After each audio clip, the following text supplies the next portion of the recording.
ఎన్నికల అనంతరం రాష్ట్రంలో ఓడిపోయిన పార్టీ అంటే ప్రతిపక్ష పార్టీ కావచ్చు, ప్రతిపక్ష పార్టీగా కూడా అనర్హత సాధించిన పార్టీ కావచ్చు, ఆ పార్టీలో ఉండే నేతలు వారు కూడా నియోజకవర్గంలో ఓటమి చవి చూసిన వారైతే నెమ్మదిగా తాముండే పార్టీకి రాష్ట్రంలో భవిష్యత్తును బట్టి పార్టీలు మారుతుంటారు.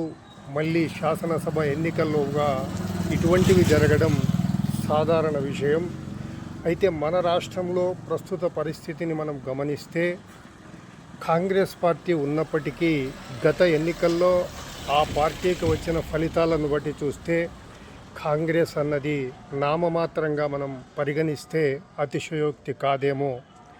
ఈ నేపథ్యంలో చూస్తే గత ఎన్నికల్లో భారతీయ జనతా పార్టీ, జనసేన, తెలుగుదేశం కూటమిగా ఓవైపు, మరోవైపు వైఎస్ఆర్ కాంగ్రెస్ పార్టీ పోటాపోటీగా ఎన్నికలు జరగడం, కూటమి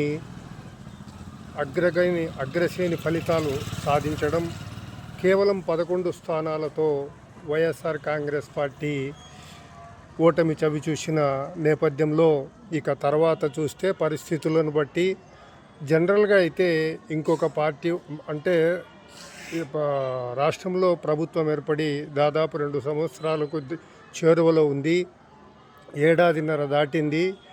ఈ పరిస్థితుల్లో వైఎస్ఆర్ కాంగ్రెస్ పార్టీ కూడా కార్యక్రమాలతో క్షేత్రస్థాయిలో కూడా ముందుకెళ్తూ ఉంది.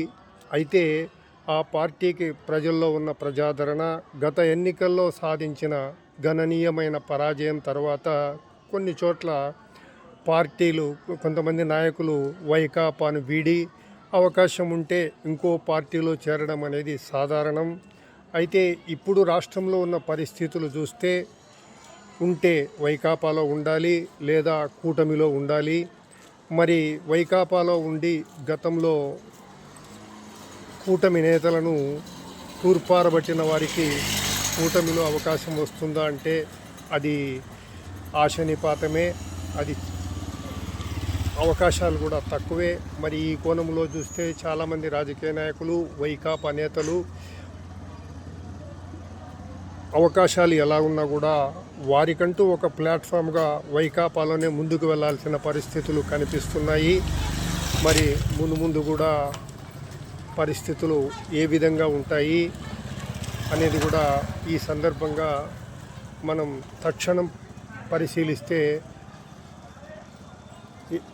ఒక అభిప్రాయానికి రావడం కష్టమే అని చెప్పుకోవచ్చు.